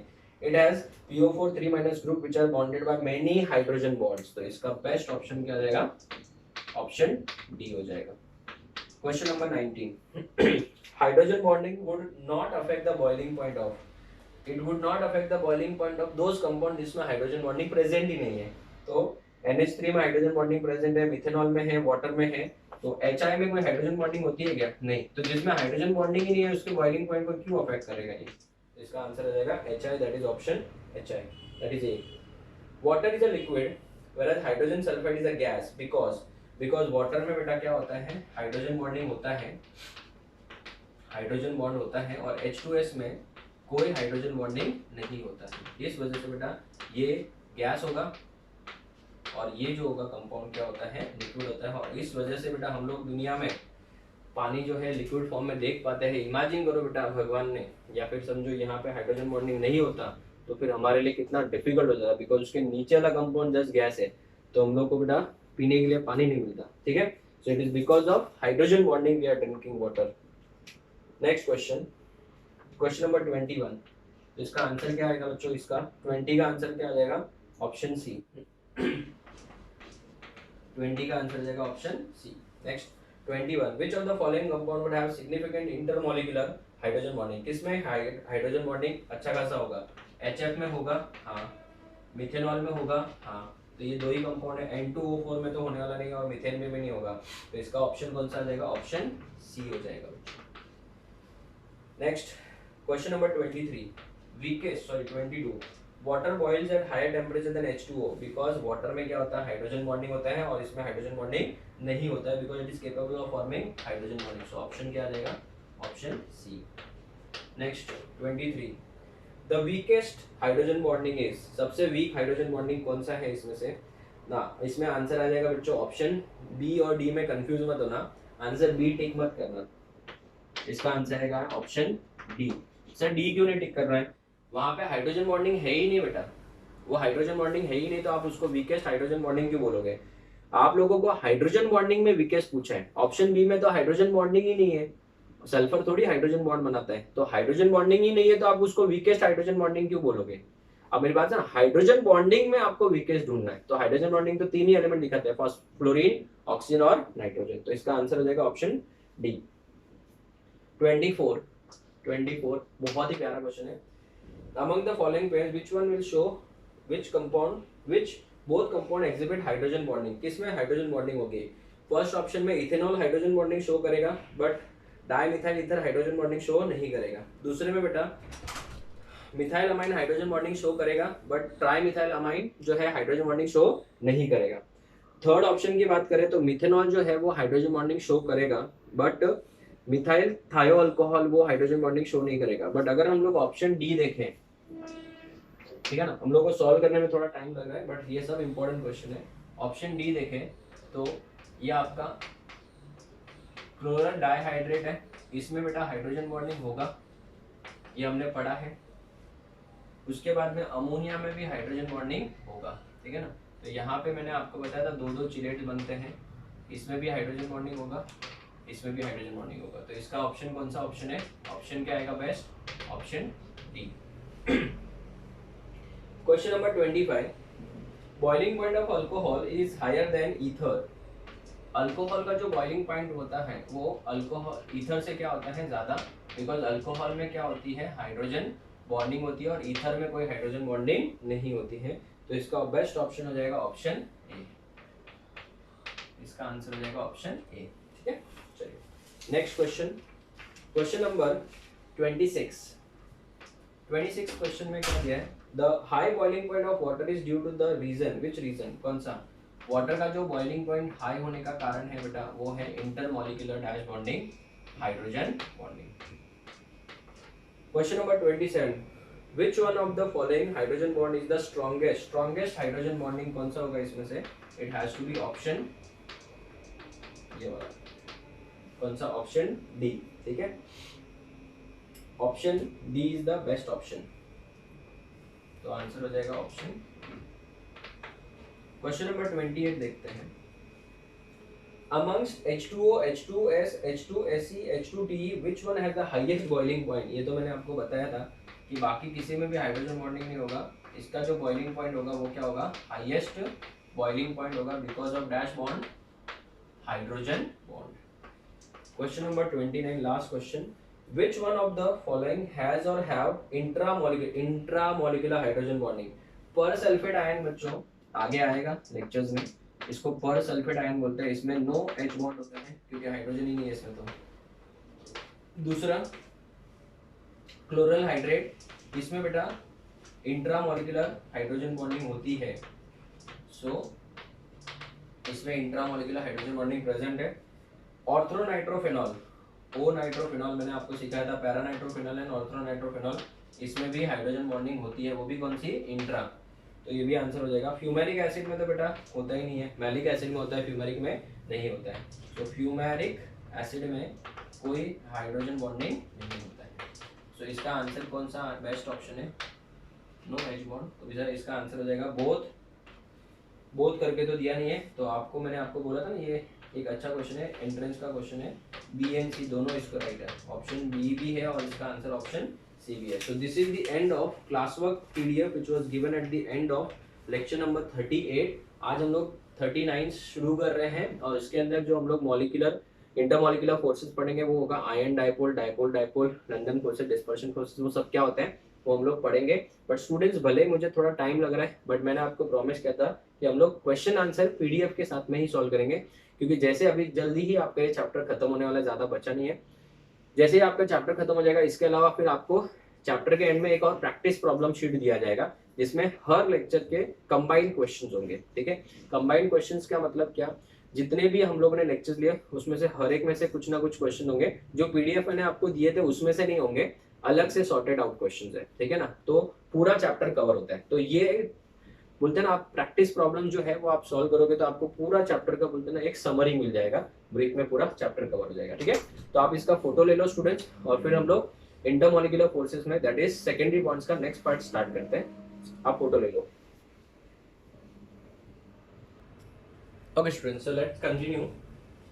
आज का लेक्चर शुरू करते हैं इंटरमॉलिक्यूलर फोर्स ऑफ अट्रैक्शन। ठीक है, ये सेम आप लोग स्टेट्स ऑफ मैटर जो चैप्टर है वहां पे स्टार्टिंग में पढ़ते हो, बट जब मैं आपको स्टेट्स ऑफ मैटर सिखाऊंगा तो वहां पे ये वाला पार्ट हम लोग स्किप करेंगे क्योंकि ये हम लोग ने एनओसीबी में पढ़ा हुआ है। तो इंटरमॉलिक्यूलर फोर्सेस का मतलब क्या होता है, नाम से पता चला। इंटर बोला है मतलब दो डिफरेंट, मॉलिक्यूलर मतलब मॉलिक्यूल्स, तो दो डिफरेंट मॉलिक्यूल्स को होल्ड करके रखने वाला फोर्स, उसी को क्या बोलते हैं intermolecular force. And it is again a dash bond, secondary bond. ये कौन सा बॉन्ड हो जाएगा, सेकेंडरी बॉन्ड हो जाएगा। फोर्सेस व्हिच होल्ड टू और more molecules together are known as IMF, मतलब intermolecular force of attraction. These are weakest hydrogen bond के बाद आता है बेटा ये। They are weakest chemical forces and are classified into 5 categories. Ion dipole interaction, dipole dipole interaction, अभी ये words मैंने लिखे हैं खाली छोटे छोटे, इन सबको मैं एक्सप्लेन करने वाला हूँ, तो आप चिंता मत करिए, ये सब मैं डिटेल में समझाने वाला हूँ है क्या ये सब। सबसे पहला है आयन डाइपोल इंटरेक्शन, सेकंड है dipole dipole interaction, ion induced dipole interaction, dipole induced dipole interaction and instantaneous dipole induced dipole interaction, जिसको हम लोग लंदन फोर्सेस या फिर डिस्पर्शन फोर्सेस भी बोलते हैं। इसी को बेटा क्या बोलते हैं, डिस्पर्शन फोर्सेस ही बोलते हैं। इन सब इंटरेक्शंस को हम लोग वैन डर वाल फोर्स ऑफ अट्रैक्शन भी बोलते हैं। ये सब वीक है, ये सब क्या है, वैन डर वाल फोर्स ऑफ अट्रैक्शन है। अगर मुझे किसी ने इसका पूछ लिया स्ट्रेंथ ऑफ वैन डर वाल फोर्सेस, तो ये सब वैन डर वाल फोर्सेस ही, ये सब वीक ही है। इसमें सबसे ज्यादा स्ट्रॉन्ग होता है ए वाला, फिर बी वाला कम, सी वाला कम, डी वाला कम और सबसे कम होता है ई वाला। ठीक है, तो ये सब हम लोग डिटेल में डिस्कस करेंगे। इन सबको बेटा वैन डर वाल फोर्स भी बोला जाता है फिजिक्स में ना। अभी हम लोग आगे बढ़े, सबसे पहले हम लोग आज के लेक्चर में अभी सबसे पहले डिस्कस कर रहे हैं आयन डाइपोल इंटरेक्शन। ठीक है ना, नाम से पता चल रहा है, बस सबका खाली नाम समझ लो बेटा, आधा तो कंसेप्ट उधर ही खत्म हो जाएगा। So it is a interaction between what, an ion and a dipole. Dipole तो I think सबको पता है, मतलब जिसके ऊपर डेल पॉजिटिव और डेल नेगेटिव का चार्ज बन गया वो क्या बन गया, डाइपोल बन गया। तो इमेजिन करो मेरे पास एक आयन है A+, ये क्या है बेटा, आयन है। ये कटायन भी हो सकता है और अनायन भी हो सकता है। ठीक है, अगर मेरे पास में एक डाइपोल है PQ, अभी P और Q के बीच में बेटा कोवेलेंट बॉन्ड है, और समझो who is more electronegative Q, तो इसके ऊपर डेल नेगेटिव चार्ज आएगा। ठीक है, और इसके ऊपर डेल पॉजिटिव चार्ज आएगा। इमेजिन करो बेटा मैंने अनायन ले लिया, क्या ले लिया, अनायन ले लिया। चलो समझाने के लिए, अगर अनायन लिया है तो मुझे बताओ इसका नाम क्या है। पहली बात तो इसका नाम है डाइपोल। क्यों डाइपोल नाम दिया, बिकॉज दो पोल्स बन रहे हैं, एक पॉजिटिव पोल, जैसे मैग्नेट होता है ना, मैग्नेट में नॉर्थ पोल होता है, साउथ पोल होता है, वैसे मॉलिक्यूल में दो पोल्स बन गए, एक पॉजिटिव पोल और एक नेगेटिव पोल, तो इसको डाइपोल बोलेंगे। ये जो नेगेटिव पार्ट है अनायन का, आयन है बेटा, कटायन भी हो सकता है अनायन भी हो सकता है, वो इसके पॉजिटिव की तरफ अट्रैक्ट होगा। और समझो अगर मेरे पास में B+ होता तो वो इसकी तरफ अट्रैक्ट होता। तो ये जो बॉन्ड बन रहा है, क्या ये प्राइमरी बॉन्ड है कि सेकेंडरी बॉन्ड है, it is a secondary bond, क्योंकि प्राइमरी बॉन्ड तो ये वाला है।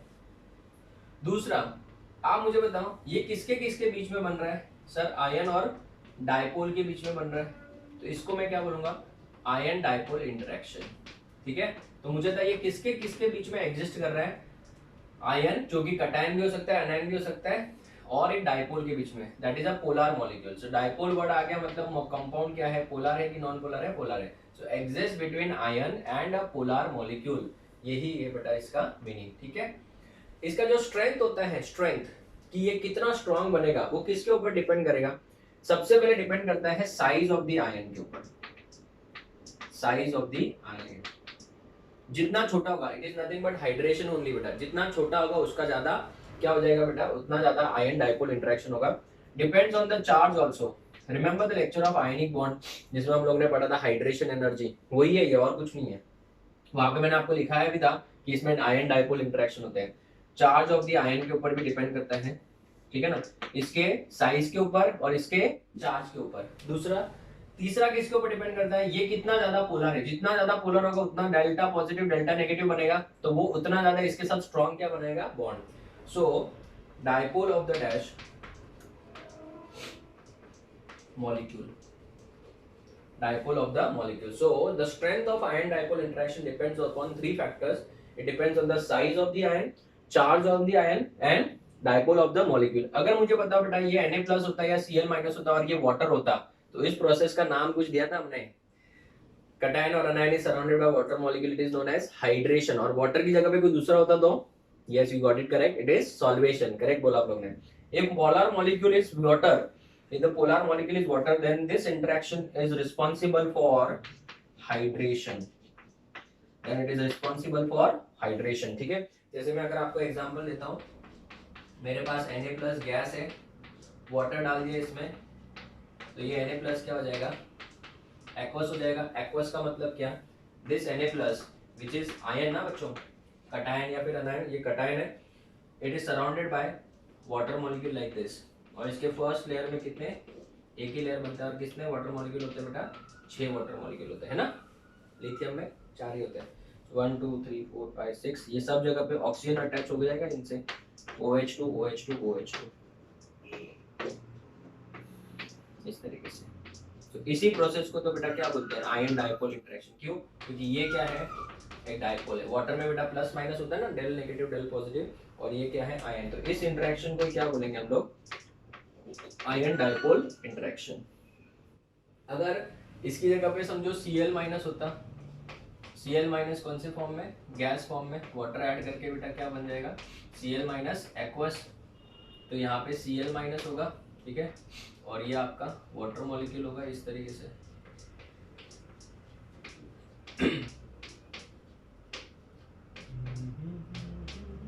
ठीक है, वाटर के अंदर यहाँ पे डेल नेगेटिव, यहाँ पे डेल पॉजिटिव, सब जगह पे शो करने की जरूरत नहीं ऐसे। तो यहाँ पे मुझे एक बात बताओ, इस तरीके से इसके साथ क्या बनेगा? इंटरेक्शन होगा। तो सेंटर में कौन है? आयन है, ये तो है बेटा आयन, और ये क्या है?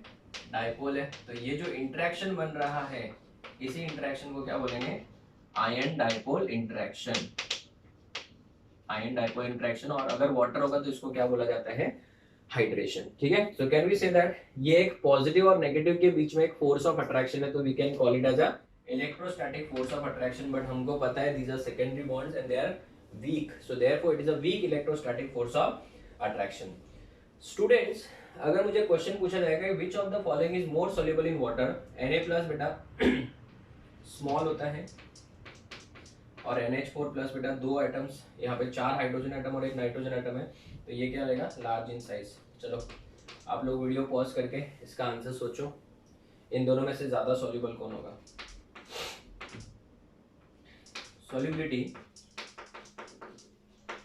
solubility order in water, solubility order in water क्या होगा बच्चों? yes you got it correct, Na+ का solubility क्या हो जाएगा बच्चों? ज्यादा as compared to NH4+। आया सबको? इजी था ना? तो देखो ये कंसेप्ट पढ़ लिया और हमको ये आराम से समझ में आ गया, बट योर आंसर इज बेटा रॉन्ग। अरे सर ऐसे कैसे? आपने तो बताया था अभी ये स्मॉल है लार्ज है। ठीक है, तो बच्चों मुझे एक बात बताओ, यहाँ पे जब इसके साथ वाटर डाला जाएगा तो क्या बनेगा, आयन डाइपोल बनेगा कि नहीं बनेगा, हाँ आयन डाइपोल बनेगा। बट जब मैं इसके अंदर वाटर डालूंगा ना, तब यहाँ पे बेटा हाइड्रोजन बॉन्ड बनेगा। अरे यार, क्या बनेगा, क्या बनेगा, वापस बोलो, हाइड्रोजन बॉन्ड। और अगर हाइड्रोजन बॉन्ड बनेगा, NH4 को ऐसे लिखेंगे ना बच्चों, तो मुझे था हाइड्रोजन बॉन्डिंग ज्यादा स्ट्रॉन्ग होता है कि ये वाला बॉन्ड ज्यादा स्ट्रॉन्ग होगा, सर हाइड्रोजन बॉन्डिंग। तो अगर हाइड्रोजन बॉन्डिंग ज्यादा स्टेबल है और स्ट्रॉन्ग होगा, तो ये वाला बेटा वाटर में ज्यादा डिजोल्व होगा और ये वाला वाटर में कम डिजोल्व होगा। सो this is a very very important question, ठीक है। तो ऐसे समझाने के लिए, और एक एंट्रेंस का क्वेश्चन था इसके लिए मैंने अलग से आपको लिखवा दिया है। सो मैं आपको वापस बोलूंगा स्टूडेंट्स, अभी ये सब में जो है सिखाने वाला हूँ एक एक करके, बट इन सब में ज्यादा टाइम लगने वाला नहीं है, सब छोटे छोटे टॉपिक्स है बेटा। अपने को खाली एक एक को बेटा अच्छे से टच करके और कंसेप्ट को समझ के निकलना है। इनमें कोई एक एक दो दो लेक्चर लगने वाले नहीं है, जैसा कोवैलेंट बॉन्ड के अंदर आयनिक बॉन्ड में टाइम लगा, उतना टाइम इधर लगने वाला नहीं है। So we are finished with ion dipole interaction. अभी हम लोग बात करेंगे डाइपोल डाइपोल इंटरेक्शन के बारे में। आप इसका फोटो लो, फिर हम आगे बढ़ते हैं। Okay students, so let's continue with the second वाला इंटरेक्शन, डाइपोल डाइपोल इंटरेक्शन। नाम से ही पता चल रहा है, फर्स्ट में भी डाइपोल होगा, दूसरे में भी डाइपोल, मतलब दोनों के दोनों मॉलिक्यूल्स क्या होंगे, polar. So exist between two polar molecule which may be same और different. It is a weak electrostatic force of attraction, और इसका जो स्ट्रेंथ होगा वो आयन डाइपोल से क्या हो जाएगा, कम हो जाएगा, क्योंकि उसमें प्रॉपर पॉजिटिव या नेगेटिव चार्ज होगा, इसमें डेल पॉजिटिव और डेल नेगेटिव चार्ज होगा। एग्जाम्पल के तौर पे अगर हम पढ़े तो मेरे पास में समझो HCl है बच्चों, इसके ऊपर डेल नेगेटिव होगा, इसके ऊपर डेल पॉजिटिव होगा। यहाँ पे की बात करें HCl का दूसरा molecule, del positive del negative होगा, बराबर है। तो कैन वी से दैट यहाँ पे ये जो नेगेटिव पार्ट है इस पॉजिटिव पार्ट की तरफ अट्रैक्ट होगा। ये जो पार्ट है, क्या मैं इसको डाइपोल बोल सकता हूँ, इस वाले पार्ट को डाइपोल, क्योंकि प्लस माइनस है, ये भी तो डाइपोल है, बराबर है। इन दोनों के बीच में यहाँ पे क्या हो रही है बेटा, इंटरेक्शन हो रही है, इसके लिए बेटा इसको क्या बोलेंगे, डाइपोल डाइपोल इंटरेक्शन। एंड इसी की वजह से बेटा गैसेज जो होती है वो लिक्विड में कन्वर्ट होती है। HCl बेटा लिक्विड में कन्वर्ट किया जा सकता है, HBr HCl, इनको कन्वर्ट करने के लिए रीजन यही है बेटा। तो it is responsible for liquefaction, it is responsible for liquefaction of gases, क्योंकि इसकी वजह से बेटा गैसेस एक दूसरे के क्लोज आएंगे और इस वजह से उनको लिक्विफाई किया जा सकता है। Ion dipole dipole dipole interaction का एक दूसरा नाम भी है, इसको किसम फोर्सेस भी बोलते हैं। तो MCQ क्वेश्चन में कभी आ जाए तो याद रखना, किसम फोर्सेस, KESSOM, किसम फोर्सेस भी बोलते हैं। और ये दो टाइप का होता है, एक होता है हेड टू टेल और एक होता है एंटी पैरेलल। अभी ये हेड टू टेल क्या होता है, एकदम सिंपल है। इमेजिन करो मेरे पास एक पोलर मॉलिक्यूल है AB, इसके ऊपर डेल पॉजिटिव, ये डेल नेगेटिव। इसको बेटा मैंने मान लिया हेड, ये क्या है, टेल। अगर मैं दूसरा मॉलिक्यूल यहाँ पे वापस बनाऊं तो ये क्या है, हेड है, और ये क्या है, टेल है, and so on, del positive del negative. यहाँ पे वापस क्या आएगा, हेड एंड टेल, ठीक है, ये हेड हो जाएगा और ये क्या हो जाएगा, टेल। तो इनके बीच में बेटा क्या बनते जाएगा, इस तरीके से बॉन्ड बनते जाएगा। So head to tail, head to tail, इस तरीके से बॉन्ड बनते जाएगा। तो ये तरीका हो गया। दूसरा तरीका होता है एंटी पैरेलल। एंटी पैरेलल नाम से पता चलता है, मैंने पहले लिख दिया AB और फिर मैं लिखूंगा BA, यहाँ पे वापस AB and BA and so on, ठीक है। तो कैन वी से दैट बेटा इसके ऊपर डेल कौन सा है, पॉजिटिव है, इसके ऊपर डेल नेगेटिव है, इसके ऊपर डेल नेगेटिव, इसके ऊपर del positive, del positive del negative, del negative del positive. जहां जहां पे A है वो सब डेल पॉजिटिव हो जाएंगे, जहां जहां पे B है वहां पे डेल नेगेटिव हो जाएगा। तो इनके बीच में बेटा अभी क्या होने लगेगा, एक फोर्स ऑफ अट्रैक्शन। ये भी तो डाइपोल डाइपोल इंटरेक्शन ही है, बट ये क्या है, एंटी पैरेलल। क्यों, क्योंकि एक अगर ऐसा था तो एक उसका उल्टा हो गया। सो ये भी एक टाइप का क्या है, डाइपोल डाइपोल इंटरेक्शन है। इसको भी हम लोग बोलेंगे डाइपोल डाइपोल इंटरएक्शन, ठीक है। तो ये हो गया second type, that is dipole dipole interaction. ये देखो छोटे छोटे टॉपिक्स, ये बेटा इतना ही आपको याद भी रखना है। तीसरा आता है आयन इंड्यूस्ड डाइपोल इंटरेक्शन, मतलब हमारे पास में एक आयन तो होगा परफेक्ट, कटायन भी हो सकता है, एनायन भी होगा, और इंड्यूस्ड, फिजिक्स में आप लोग पढ़ते हैं ना इंड्यूस करंट, मतलब उसके अंदर डाइपोल है नहीं, प्रोड्यूस किया गया, इंड्यूस किया गया, ठीक है ना। तो वो कैसे होता है मैं आपको समझाता हूं। Induce dipole interaction, it exist between an ion and a non polar molecule. Molecule क्या होना चाहिए बच्चों, नॉन पोलर हो जाएगा, ठीक है। तो अगर मेरे पास में जो I3 माइनस है, इसको बेटा डी बाय फोर्सेस भी बोलते हैं, ये सब एमसीक्यूज में याद रखना है बेटा। इसको डी बाय फोर्सेस साइंटिस्ट का नाम है, ठीक है। 12th में इलेक्ट्रोकेमिस्ट्री में हम लोग पढ़ेंगे, डी बाय ह्यूकल ऑन-सागर इक्वेशन होता है, वो आगे पढ़ेंगे जब 12th में केमिस्ट्री इलेक्ट्रोकेमिस्ट्री पढ़ेंगे। तो अगर ये मैं बात करूं I3 माइनस की, तो I3 minus is a combination of I minus plus I2। तो मुझे एक बात बताओ, ये क्या है बच्चों, आयन है, और ये क्या है बेटा, नॉन पोलर मॉलिक्यूल है। आयोडीन बेटा, आयोडीन और आयोडीन के बीच में बॉन्ड होगा, तो ये नॉन पोलर है। तो बेटा इन नॉन पोलर है तो फिर ये लोग बॉन्ड क्यों बना रहे, फिर I3 माइनस क्यों बन रहे हैं, तो उसका रीजन है I माइनस जब अपना इलेक्ट्रॉन क्लाउड लेके किसकी तरफ जाता है, I2 की तरफ, तो इसके पास भी इलेक्ट्रॉन है और इसके पास भी इलेक्ट्रॉन है, राइट। तो जब ये अपना इलेक्ट्रॉन लेके जा रहा है किसकी तरफ, I2 की तरफ, तो कहना है बेटा ये वाले नेगेटिव चार्ज की वजह से इसका जो यहाँ का इलेक्ट्रॉन क्लाउड होगा वो रिपेल होगा इसकी तरफ, इससे रिपेल होगा, इसकी वजह से इसका जो इलेक्ट्रॉन क्लाउड है वो रिपेल होगा कि अट्रैक्ट होगा, सर ऑब्वियसली रिपेल होगा, नेगेटिव नेगेटिव रिपेल होगा। तो रिपेल होगा, तो जब ये इसकी तरफ बढ़ रहा है, इस तरीके से बढ़ रहा है इसकी तरफ ऐसे, ठीक है ना, ये कोऑर्डिनेट बॉन्ड नहीं है, जस्ट बढ़ रहा है, ठीक है। तो अगर ये बढ़ रहा है तो कहने से बेटा यहाँ पे डेल कौन सा पॉजिटिव चार्ज क्रिएट होने लगेगा, इसके ऊपर डेल नेगेटिव चार्ज क्रिएट होने लगेगा। तो अगर ये इसकी तरफ मूव हो रहा है तो पहले क्या था, पहले ये नॉन पोलर था, ये क्या था पहले नॉन पोलर, लेकिन जब ये इसकी तरफ मूव कर रहा है, I माइनस मूव्स, ठीक है ना, ये मूव्स लिखा है यहाँ पे, मूव्स, ठीक है। तो क्या होगा यहाँ पे बेटा, इस आयोडीन के ऊपर तो नेगेटिव चार्ज होगा, इस आयोडीन के ऊपर क्या हो जाएगा, डेल पॉजिटिव, और इसके ऊपर डेल नेगेटिव हो जाएगा। और अभी इसके ऊपर माइनस और इसके ऊपर क्या है, प्लस है, तो इन दोनों के बीच में इंटरेक्शन होने लगेगा कि नहीं लगेगा। तो ये डाइपोल है कि नहीं है, ये डाइपोल है, लेकिन इसको डाइपोल मत बोलना, इसको इंड्यूस्ड डाइपोल बोलना। क्या बोलना है इसको, इंड्यूस्ड डाइपोल। क्यों इंड्यूस्ड डाइपोल बोला, बिकॉज ये डाइपोल था ही नहीं, है तो नॉन पोलर था, इसमें डाइपोल क्रिएट किया गया है, और ये क्या बेटा आयन है, तो इस वजह से बेटा इसको क्या बोलेंगे, आयन इंड्यूस्ड डाइपोल इंटरेक्शन, ठीक है ना। ये कंपेयर टू दिस क्या हो जाएगा, वीक, क्योंकि यहाँ पे तो दोनों डाइपोल थे। तो स्टूडेंट्स यहाँ पे इस वजह से I3 माइनस बन दिया। इसी तरीके से एग्जांपल में आप लोग Cl3 माइनस Br3 माइनस भी ले सकते हैं, ठीक है।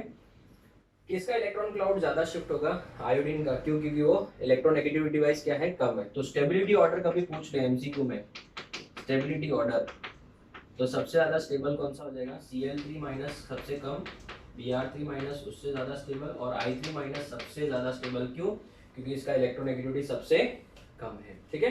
सो this is ion induced dipole interaction, ये कंपेयर टू वीक हो जाएगा। फिर नेक्स्ट आता है dipole induced dipole interaction. Now अभी एक बात बताओ, डाइपोल मतलब पोलर हो गया, इंड्यूस्ड डाइपोल मतलब नॉन पोलर हो गया। So it exist between polar and non polar molecule. Like Cl2 क्या है बेटा, नॉन पोलर है, Cl2 क्या है, नॉन पोलर, और ये क्या है बच्चों, पोलर है।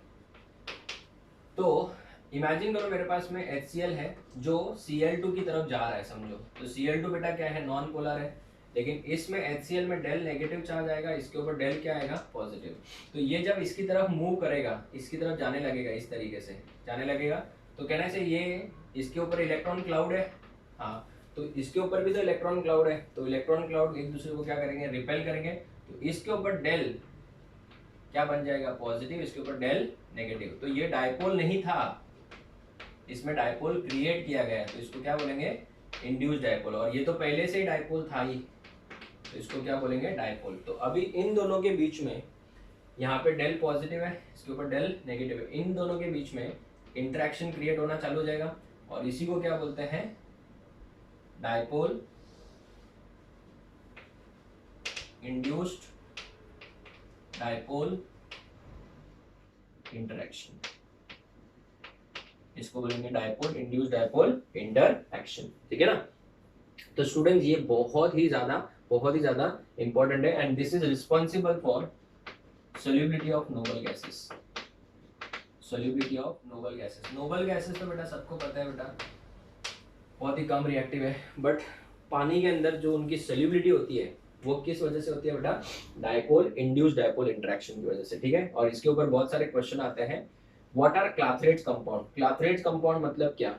अगर आप लोग आर्गन, क्रिप्टॉन या जेनॉन, इनको अगर आप पानी में डालते हो, इसमें डालते हो पानी में, तो ये बेटा इस टाइप के कंपाउंड बनाते हैं। Ar6H2O, Ar6H2O.6H2O, Xenon.6H2O, इन्हीं कंपाउंड्स को बेटा बोलते हैं क्लाथरेट कंपाउंड्स। इन कंपाउंड्स को ही क्या बोला जाता है? क्लाथरेट कंपाउंड। अभी आप बोलोगे सर आपने आर्गन, क्रिप्टॉन और जेनॉन का ही क्यों बनाया, हीलियम नियॉन का क्यों नहीं बनाया? Helium and neon, MCQ question, will not form clathrate compounds, will not form clathrate compounds due to small atomic size, small atomic size, due to small atomic size they will not form clathrate compound। तो क्लाथरेट compounds कौन नहीं बनाता है? Helium और neon, because इनके atomic sizes बहुत ही कम होती हैं। तो अगर आपको समझना है तो मैं आपको एक सिंपल वर्ड में समझा दूं। ये आर्गन जो है बेटा वो पोलर है कि नॉन पोलर है? ऑब्वियसली नॉन पोलर है, ठीक है। तो जब वाटर मॉलिक्यूल इसके साइड में आएगा, तो वाटर का जब ऑक्सीजन इसकी तरफ आएगा, तो इसका जो बेटा इलेक्ट्रॉन क्लाउड है वो शिफ्ट हो जाएगा। तो यहाँ पे बेटा प्लस चार्ज क्रिएट हो जाएगा इस तरीके से, और इस वाले पोर्शन में क्या क्रिएट हो जाएगा? माइनस। तो ये हो गया डेल पॉजिटिव, ये डेल नेगेटिव हो गया। तो बेटा कहना से ये इंड्यूस्ड डायपोल कहलाया जाएगा। क्या बोला जाएगा? Induced dipole. और वाटर का जो ऑक्सीजन है, वाटर का जो ऑक्सीजन है वो इसके साथ में इस तरीके का बॉन्ड बनाएगा। वाटर का जो ऑक्सीजन है, तो कहने से वाटर का जो ऑक्सीजन मतलब वाटर क्या है? डायपोल है ना। तो ये क्या है? इंड्यूस्ड डायपोल, और ये है डायपोल। सो इसको क्या बोलेंगे? Dipole induced dipole interaction. और इसी कंपाउंड को बेटा क्या बोला जाता है? क्लाथरेट्स कंपाउंड्स। क्या बोला जाता है? क्लाथरेट कंपाउंड। तो students this is the end of dipole induced dipole interaction, जो कि इन सब में से अभी तक फिलहाल जितने हमने पढ़े उन सब में से सबसे वीक होता है। अभी हमारा लास्ट बचता है instantaneous dipole induced dipole interaction, जो हम लोग नेक्स्ट बोर्ड पे पढ़ेंगे। वो भी छोटा सा ही है, आप इसका फोटो लो फिर हम आगे बढ़ते हैं। Okay students, so let's move to the last intermolecular force, that is instantaneous dipole induced dipole interaction. It is also known as London forces or dispersion forces, ठीक है। It exists between two non-polar molecules, very very important। दोनों के दोनों molecules क्या है बेटा? non-polar। तो अभी आप बोलोगे सर इनके बीच में कोई अगर polar nature ही नहीं है, तो इनके बीच में attraction force तो definitely बहुत weak होगा, but जीरो नहीं होगा। सर जीरो क्यों नहीं होगा? जीरो नहीं होने का कारण ये है कि कोई भी बॉन्ड 100% आयोनिक नहीं होता है और कोई भी बॉन्ड 100% कोवैलेंट नहीं होता है। इवन H2 के अंदर बेटा 2% क्या होता है? आयनिक कैरेक्टर होता है। तो ये बेटा no bond is 100% ionic, no bond is 100% covalent, ये रीजन है इसका। It is responsible for, this is very important, star mark करना एंड इसको भी स्टार मार्क करना। It is responsible for boiling point of noble gases. Noble gases का जो boiling point बढ़ता है डिक्रीजिंग डाउन द ग्रुप, उसका रीजन है बेटा लंडन फोर्सेस। अगर हम लोग को कोई पूछ ले कि अरे इन द नोबल गैसेस में increasing order of boiling point, तो सबसे ज्यादा हो जाएगा जेनॉन का, बिकॉज इसका मॉलिक्यूलर मास ज्यादा है। क्यों? क्योंकि लंडन फोर्सेस जो है it is directly proportional to molecular mass and then it is proportional to size. Molecular mass बढ़ेगा, लंडन फोर्सेस, डिस्पर्शन फोर्सेस, ये वाला फोर्स बढ़ेगा, साइज को भी डायरेक्टली प्रोपोर्शनल है, एंड ब्रांचिंग जितना ज्यादा होगा ये फोर्स उतना ही कम हो जाएगा। मैं बताऊंगा क्यों, और इससे ऑर्गेनिक में क्वेश्चन भी सॉल्व हो जाता है। So responsible for boiling point of noble gases and non-polar molecule, responsible for liquefaction of noble gases, क्योंकि जब noble gas को liquefy करते हैं, ठीक है ना, अभी मैं आपको समझाता हूँ इसका मीनिंग क्या है। इंस्टेंटेनियस डायपोल, ध्यान से देखना बच्चों, इसको समझाना बहुत इजी है। अगर हम लोग टू एक्सप्लेन करें बच्चों, एक्सप्लेनेशन ध्यान देना। इमेजिन करो मेरे पास हीलियम है, क्या है? हीलियम। हीलियम के अंदर बेटा दो ही इलेक्ट्रॉन्स है, ठीक है ना। इमेजिन करो at very low temperature, low temperature, very low temperature, बराबर है। इलेक्ट्रॉन्स का मूवमेंट भी बहुत ही क्या हो जाएगा? स्लो हो जाएगा। तो मुझे बता बच्चों, जब मूवमेंट स्लो हो जाएगा, अगर मैं एक पर्टिकुलर मोमेंट को समझूं, तो कभी ऐसा भी तो होगा बेटा कि इलेक्ट्रॉन दोनों एक दूसरे के करीब आ गए। तो अगर इस मोमेंट को पॉज कर लो for a particular second, fraction of a second, तो कहना है दो इलेक्ट्रॉन थे, तो ये वाला जो पोर्शन है, ये वाले पोर्शन में बेटा डेल क्या आएगा? पॉजिटिव चार्ज आएगा, और इस वाले पोर्शन में डेल क्या आएगा बच्चों? नेगेटिव चार्ज आएगा। तो स्टूडेंट्स एकदम सिंपल है, इस वाले पोर्शन में डेल पॉजिटिव और इस वाले पोर्शन में डेल नेगेटिव आया, तो इसको हम लोग क्या बोलेंगे बच्चों? इंस्टेंटेनियस। इसको हम लोग बोलेंगे इंस्टेंटेनियस। एक particular fraction of a second के लिए क्या बना? डायपोल बना, ठीक है ना, डेफिनेटली बहुत ही कम टाइम के लिए होगा, बहुत ही कम टाइम के लिए होगा, तो इस वाले को बोलेंगे इंस्टेंटेनियस डायपोल। अगर ये इंस्टेंटेनियस डायपोल है तो इसके एडजेसेंट में समझो, जस्ट एडजेसेंट पे एक और समझो हीलियम का एटम है, तो ये वाले इलेक्ट्रॉन इन वाले इलेक्ट्रॉन्स को क्या करेंगे, रिपेल करेंगे। रिपेल करेंगे तो बेटा यहाँ पे इलेक्ट्रॉन इस तरीके से ये साइड में आ जाएंगे, तो इसके ऊपर डेल नेगेटिव चार्ज होगा और इसके ऊपर क्या आ जाएगा, डेल पॉजिटिव। तो ये वाला जो डायपोल बना ये क्या होगा, इंड्यूस्ड डायपोल। क्या हो जाएगा, इंड्यूस्ड डायपोल। और अभी ये प्लस और ये माइनस के बीच में क्या होना चालू हो जाएगा, इंटरेक्शन, और इसी को बेटा बोलते हैं instantaneous dipole, induced dipole interaction. Okay, so this is very very weak, क्योंकि ये बेटा फ्रैक्शन ऑफ अ सेकंड के लिए होगा, तो ये बहुत ही कम है, and this is applicable only at low temperature. इस वजह से बेटा ये लो टेम्परेचर पे देखने को मिलेगा, नॉर्मल टेम्परेचर देखने को नहीं मिलेगा। नेक्स्ट ये वाला क्वेश्चन हो गया, अभी ये क्वेश्चन करते हैं। क्वेश्चन में क्या बोला है, विच इज मोर रिएक्टिव, इनमें से सबसे ज्यादा रिएक्टिव कौन होगा, तो आई वुड ऑप्शन से ए, बिकॉज ये मॉलिक्यूल क्या है बेटा, पोलर है, आयोडीन और क्लोरीन में से इसके ऊपर डेल नेगेटिव डेल पॉजिटिव, ठीक है ना, सो दिस इज पोलर, और पोलर होगा तो बेटा ज्यादा रिएक्टिव हो जाएगा। बाकी इनमें से कोई भी पोलर है ही नहीं, देख लो, तो सबसे ज्यादा रिएक्टिव हो जाएगा फर्स्ट वाला। Boiling point of ICl and boiling point of Br2, दोनों का मॉलिक्यूलर मास ऑलमोस्ट सेम है। I will tell you the exact value. अगर मॉलिक्यूलर मास की बात करें तो इसका 162.5 है, 162.5 है, और ये इसका 160 है, ठीक है ना, तो बॉइलिंग पॉइंट ऑलमोस्ट सेम आना चाहिए, फिर भी इसका बॉइलिंग पॉइंट ज्यादा है। इसका रीजन क्या है, इसका रीजन है बच्चों एकदम सिंपल, ये मॉलिक्यूल क्या है, पोलर है, तो पोलर है तो बेटा इसमें कौन सा इंटरेक्शन होगा, डायपोल, डायपोल इंटरेक्शन होगा, जबकि यहाँ पे कौन सा होगा, लंडन फोर्सेस या डिस्पर्शन फोर्सेस होगा। इस वजह से बेटा यहाँ पे इसका बॉइलिंग पॉइंट क्या हो जाएगा, ज्यादा। अगर मैं आपको एक एग्जांपल बोलूं, मीथेन, मीथेन बेटा पोलर है कि नॉन पोलर है, so it is non polar, तो इसमें कौन सा फोर्स होगा, इसका कोई भी नाम लिखना चाहो लिख सकते हो, मीथेन, क्योंकि मीथेन खुद क्या है, नॉन पोलर है बेटा। तो जितने भी हम लोगों ने डायपोल मोमेंट जिसका जीरो आया था, डायपोल मोमेंट जिसका भी जीरो आया था बेटा, सब में अपन क्या बोल सकते हैं, उसमें ये इंटरेक्शन होगा, ठीक है। अभी एक ऑर्गेनिक का क्वेश्चन मैं बताता हूँ आपको, बहुत ही प्यारा क्वेश्चन है। कंपेयर और arrange the following in increasing order of boiling point, increasing order of dash point boiling point. Increasing order of boiling point में इनको क्या करना है, अरेंज करना है। जैसे कि मैं अगर ले लूँ फर्स्ट वाला CH3 CH2 CH2 CH2 CH3 ये मॉलिक्यूल हो गया A, इसमें कितने कार्बन है, 5 कार्बन है, ठीक है। मैं इसको इस तरीके से अरेंज कर दूं, CH3 CH2 CH CH3 CH3, इस कंपाउंड का नाम है B, इसमें भी 5 कार्बन है, ठीक है। और अगर मैं इसको इस तरीके से लिख दूं, CH3 CH3 और यहाँ पे CH3, और ये कंपाउंड है बच्चों C, ठीक है, इसमें भी 5 कार्बन है। अगर इन तीनों का बॉइलिंग पॉइंट देखने जाए तो बेसिकली तो सेम आना चाहिए, पर ऐसा नहीं है, and alkanes are non polar. तो स्टूडेंट्स अगर अपन थोड़ा समझने के लिए ट्राई करें, ये इसका एरिया हो जाएगा, ठीक है ना, और ये वाला इसका एरिया हो जाएगा, इसका ये एरिया ये है, और इसका एरिया बेटा क्या है, ये, बराबर है। तो आप मुझे बताओ A से B और B से C जब आ रहे हैं तो क्या हो रहा है, सरफेस एरिया क्या हो रहा है, surface area, surface area as we move from A to B and B to C, surface area क्या हो रहा है, डिक्रीज हो रहा है कि इंक्रीज हो रहा है, डिक्रीज हो रहा है, और डिक्रीज होगा तो बेटा लंडन फोर्सेस भी डिक्रीज हो जाएंगे, because it is directly proportional to size ना, साइज दिखा ना मैंने, साइज जितना कम होते जाएगा लंडन फोर्सेस भी क्या होते जाएंगे, कम, सो लंडन फोर्सेस क्या हो जाएंगे, डिक्रीज हो जाएंगे, और लंडन फोर्सेस डिक्रीज हो जाएंगे तो बेटा इनके बीच में फोर्स ऑफ अट्रैक्शन क्या हो जाएगा, कम, तो बॉइलिंग पॉइंट भी क्या हो जाएगा, डिक्रीज हो जाएगा। सो बॉइलिंग पॉइंट भी क्या हो जाएगा, डिक्रीज हो जाएगा। और ऑर्गेनिक में एक बहुत ही अच्छा स्लोगन है हमारा, ऑर्गेनिक में हमारा बहुत ही अच्छा स्लोगन है, more is the branching, more is the branching, ये ऑर्गेनिक में हम लोग हर चैप्टर में यूज करते हैं। Less is the boiling point, less is the boiling point, जैसे जैसे ब्रांचिंग बढ़ती जाएगी वैसे वैसे बॉइलिंग पॉइंट क्या होते जाएगा बच्चों, कम होते जाएगा। तो students this is the last and very very important, सबसे अगर आप बोलोगे तो मुझे ये वाला बहुत ज्यादा इंपॉर्टेंट, बिकॉज इसके ऊपर बहुत बार क्वेश्चंस पूछे जाते हैं।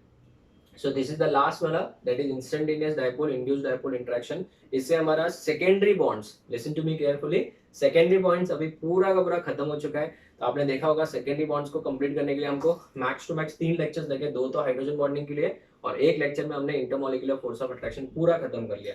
बट हमको प्राइमरी बॉन्ड्स में बहुत टाइम लगा था, क्योंकि प्राइमरी बॉन्ड्स में बहुत सारे थ्योरीज थे, सेकेंडरी बॉन्ड्स बहुत ही वीक है और इसके ऊपर ज्यादा हमको पढ़ना भी नहीं है, बिकॉज इतना ही जो मैंने बताया उतनी इंफॉर्मेशन है।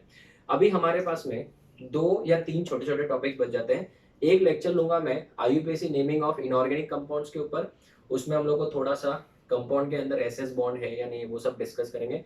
फिर एक लेक्चर लेंगे हम लोग हाइड्रोलिसिस ऑफ इनऑर्गेनिक कंपाउंड्स के ऊपर, वो भी बहुत इंपॉर्टेंट क्वेश्चन है, hydrolysis of inorganic compounds. And last में हम लोग डिस्कस करेंगे बहुत ही ज्यादा कौन से कंपाउंड एग्जिस्ट करेंगे कौन से नहीं करेंगे, बिकॉज नीट 2019 और 20 में दोनों में इसके ऊपर क्वेश्चन आया था, existence and non existence. Existence and non existence वाला पार्ट एक तो हमने कहाँ पढ़ा था, वीबीडी में पढ़ा था। इसके अलावा भी बहुत सारे रूल्स होते हैं, उनको डिस्कस करके हम लोग एग्जिस्टेंस एंड नॉन एग्जिस्टेंस के ऊपर डिस्कस करेंगे। तो स्टूडेंट्स मेरे हिसाब से 3 से 4 लेक्चर मैक्स टू मैक्स हम लोग डिस्कस करेंगे अभी, और ये हमारा चैप्टर खत्म हो चुका है। तो स्टूडेंट्स इस लेक्चर के एंड में आपको एक पीडीएफ दिया जाएगा जिसमें 6 से 7 क्वेश्चन, ये ज्यादा नहीं है, उसके ऊपर जो इंटरमोलिकुलर फोर्स ऑफ अट्रैक्शन है उनके ऊपर वो आप लोग सॉल्व कर लीजिएगा। नेक्स्ट लेक्चर के स्टार्टिंग में हम लोग डिस्कस करेंगे। So will meet in the next lecture with a detailed discussion about the IUPAC nomenclature of inorganic compound. एक ही लेक्चर में खत्म हो जाएगा, ज्यादा बड़ा नहीं। ऑर्गेनिक में हमने 24 लेक्चर दिया था, यहाँ पे इतना टाइम लगने वाला नहीं है। So will meet in the next lecture, till then thank you students, take care.